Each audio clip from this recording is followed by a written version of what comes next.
Hello student, कैसे हैं आप सब। एक बार पुनः आप सभी का आपके अपने चैनल शिव कोचिंग क्लासेस पर स्वागत है।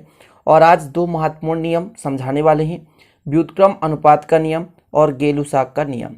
ठीक है, ये दोनों टॉपिक क्लास 11th केमिस्ट्री में चैप्टर 1 का टॉपिक है। प्लीज़ मेरे भाइयों, इसे आप अच्छे से तैयार कर लेना। व्युत्क्रम अनुपात का नियम और गेलुसाक का नियम 5 आप लोगों ने नियम पढ़ा होगा चैप्टर 1 में। द्रव्यमान संरक्षण का नियम, ठीक है, पहला था। और व्युत्क्रम अनुपात का नियम ये हो गया, गेलुसाक का नियम हो गया, गुणित अनुपात का नियम हो गया। तो इस प्रकार से टोटल 5 नियम जो हैं आपको अच्छे से तैयार कर लेने हैं चैप्टर 1 के, क्योंकि इन नियमों से क्वेश्चन डेफिनेट रूप से पूछा जाता है। तो देखिए, व्युत्क्रम अनुपात के नियम का प्रतिपादन किसने किया? तो इस नियम का प्रतिपादन रिचर नामक वैज्ञानिक ने किया। ठीक है ना, सन याद करने की जरूरत नहीं है। हमेशा यदि सन याद ना रहे तो जरूरी नहीं है कि सन आप लिखें। ठीक है ना, तो आपको बस इतना यहाँ पर याद कर लेना है कि इस नियम का प्रतिपादन किसने किया? रिचर नामक वैज्ञानिक ने किया।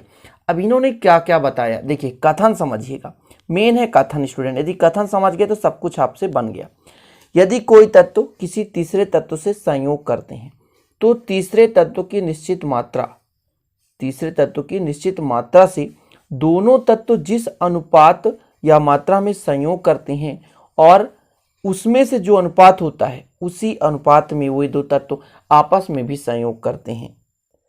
एक बार पुनः, यदि कोई दो तत्व, मतलब दो तत्व हैं आपके पास, वो किसी तीसरे तत्व के साथ संयोग करता है। समझ रहे हैं? यदि कोई तत्व किसी तीसरे तत्व के साथ संयोग करते हैं, मतलब दो तत्व भी हो सकता है किसी तीसरे तत्व के साथ संयोग करते हैं, तो तीसरे तत्व की निश्चित मात्रा में दोनों तत्व जिस अनुपात या मात्रा में संयोग करते हैं और उनमें जो अनुपात होता है उसी अनुपात में आपस में भी संयोग करते हैं। मतलब एक तत्व है जिनसे दो तत्व आपस में आकर के क्रिया करते हैं और जिस अनुपात में क्रिया करते हैं उसी अनुपात में आपस में भी क्रिया करते हैं। अब आपको एग्जाम्पल की सहायता से समझना है। एग्जाम्पल समझेंगे तभी आप समझ पाएंगे इसको, क्योंकि ये देखने में थोड़ा सा टफ लगता है, लेकिन जब आप एग्जाम्पल समझ लेंगे तो बिल्कुल सरल लगने लगेगा। अब यहाँ पर थोड़ा सा एक चीज़ मैं आपको समझाना चाहता हूँ कि जो आपका यहाँ पर लिखा गया है कि जैसे एक तत्व है, उसके समान मात्रा में दो तत्व क्रिया करते हैं, तो जिस अनुपात में क्रिया करते हैं आपस में भी क्रिया करते हैं, मतलब उसी अनुपात में आपस में भी क्रिया करते हैं, अर्थात एक सरल अनुपात में क्रिया करते हैं। क्लियर? इतना आपको क्लियर होना चाहिए। कंप्लीट समझिएगा थोड़ा सा। एग्जाम्पल में सल्फर व ऑक्सीजन दोनों सल्फर व ऑक्सीजन दोनों हाइड्रोजन के साथ, किसके साथ? हाइड्रोजन के साथ संयोग करके H2S व H2O बनाते हैं तथा आपस में SO2 बनाते हैं, मतलब सल्फर डाइऑक्साइड बनाते हैं। देखिए, हमने क्या कहा, एक हाइड्रोजन है आपके पास जिसकी निश्चित मात्रा है, ये हाइड्रोजन है जिसकी निश्चित मात्रा है, इसकी 2 ग्राम मात्रा। दो तत्व है, क्या? सल्फर और दूसरा है ऑक्सीजन। देखिए, जो सल्फर है और हाइड्रोजन है, ये आपस में क्रिया करके क्या बनाएंगे? H2S बनाते हैं। आपके पास हाइड्रोजन है और ऑक्सीजन है, ये आपस में क्रिया करके H2O बनाते हैं। कंप्लीट, ये बना रहा हूँ, इसको आप लिख भी सकते हैं। और सल्फर जो है ऑक्सीजन से क्रिया करके सल्फर डाइऑक्साइड बनाते हैं। चलिए, इतना सिंपल है, इतना तो आप समझ सकते हैं आसानी से। अब देखिए इसके आगे, यहाँ पर मैं यदि कहूँ कि H2S में, किसमें? H2S में, इसमें H2S में हाइड्रोजन और सल्फर का अनुपात, हाइड्रोजन व सल्फर का अनुपात कितना होगा? आप बिल्कुल सिंपल तरीके से बता सकते हैं कि हाइड्रोजन, एक हाइड्रोजन का होता है कितना? एक हाइड्रोजन का होता है 1, तो 2 हाइड्रोजन का हो जाएगा कितना? 2 हाइड्रोजन का हो जाएगा 2। ठीक है, सल्फर का होता है 32, ये हो गया 2:32। इसी प्रकार आपका दूसरा जो यौगिक है H2O है, H2O में हाइड्रोजन और किसका? हाइड्रोजन व ऑक्सीजन, हाइड्रोजन व ऑक्सीजन का अनुपात बता सकते हैं, आप आसानी से बता सकते हैं।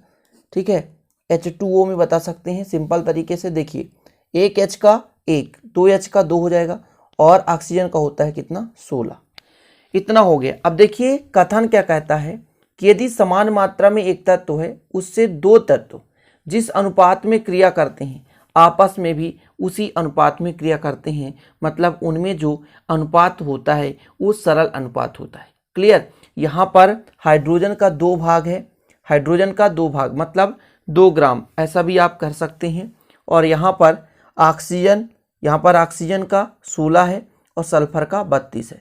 ऑक्सीजन और सल्फर दोनों में अलग अलग मान है, किंतु हाइड्रोजन का मान समान है दोनों में। तो हाइड्रोजन एक समान मात्रा में है, जबकि इसमें भिन्न भिन्न तत्व आपस में क्रिया करते हैं, तो इनके बीच एक अलग अलग अनुपात है। ठीक है, इसके बीच अलग अनुपात है, इसके बीच अलग अनुपात है। लेकिन ये जो दोनों है सल्फर और ऑक्सीजन की बीच के यदि अनुपात में पूछूं कि सल्फर और ऑक्सीजन का रेशियो आप बताएं, तो सल्फर का मात्रा 32 है और ऑक्सीजन का मात्रा 16, कुल मिलाकर 2:1, एक सरल अनुपात में है। यहाँ पर सल्फर और ऑक्सीजन हाइड्रोजन के साथ 2:1 के रूप में क्या करते हैं, क्रिया करते हैं, मतलब 2:1, एक सरल अनुपात में है। इसको आप समीकरण 1 दे दीजिए। मैं सिंपल तरीके से समझाने की कोशिश कर रहा हूं आपको। इसी प्रकार जब आपस में क्रिया किए, क्या, सल्फर डाइऑक्साइड है ना, इसमें सल्फर और ऑक्सीजन का बताइए आप, सल्फर व ऑक्सीजन, सल्फर व ऑक्सीजन, सल्फर व ऑक्सीजन का अनुपात सिंपल है, ध्यान दीजिएगा। तो सल्फर यानी SO2 का अनुपात निकाल रहे हैं, तो एक सल्फर का हो गया 32 और ऑक्सीजन हो गया इसका भी 32, मतलब 1:1।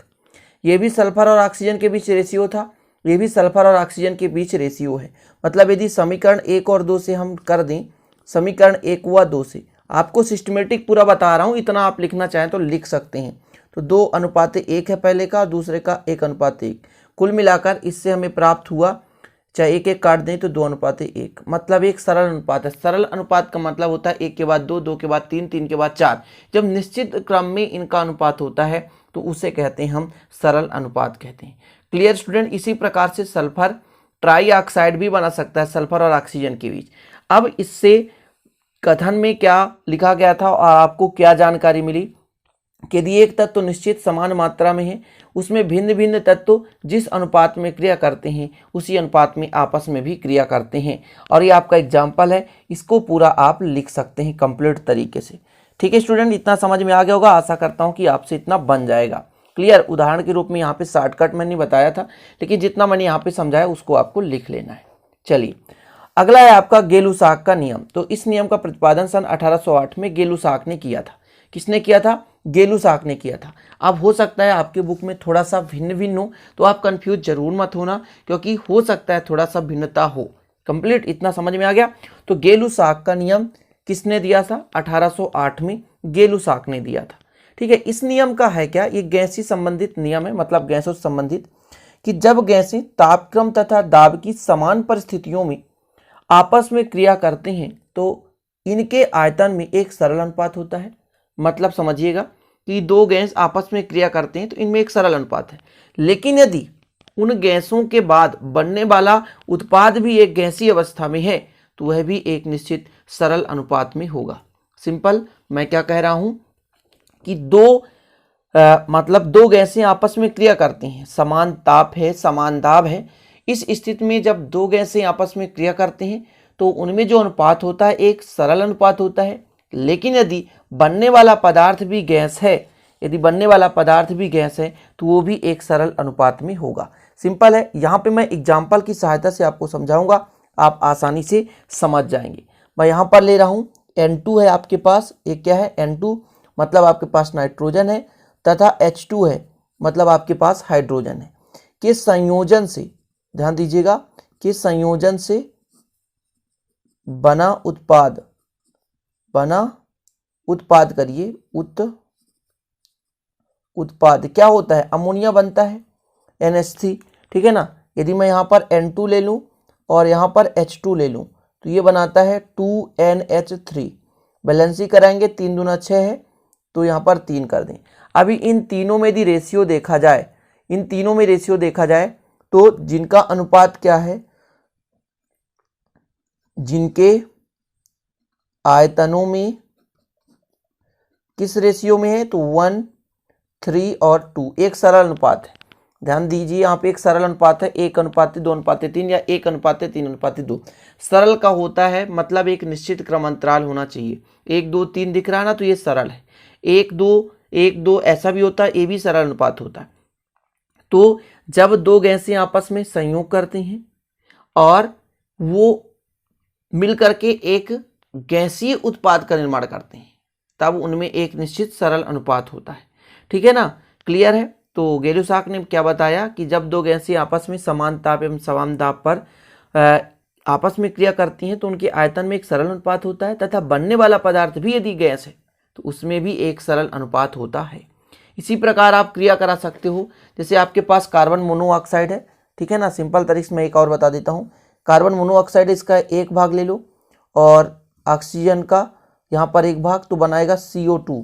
लेकिन देखिए यहाँ पर बैलेंस ही सही नहीं है, तो कार्बन यहाँ पर आपके पास 2 कर दीजिए, तो यहाँ पर 2 कर दीजिए तो कंप्लीट हो जाएगा। अब इनमें रेशियो देखा जाए तो 2:1 मतलब रेशियो 2, यानी 2:1:2 का अनुपात है। मतलब इन तीनों गैसों में आयतनों का अनुपात एक सरल अनुपात है।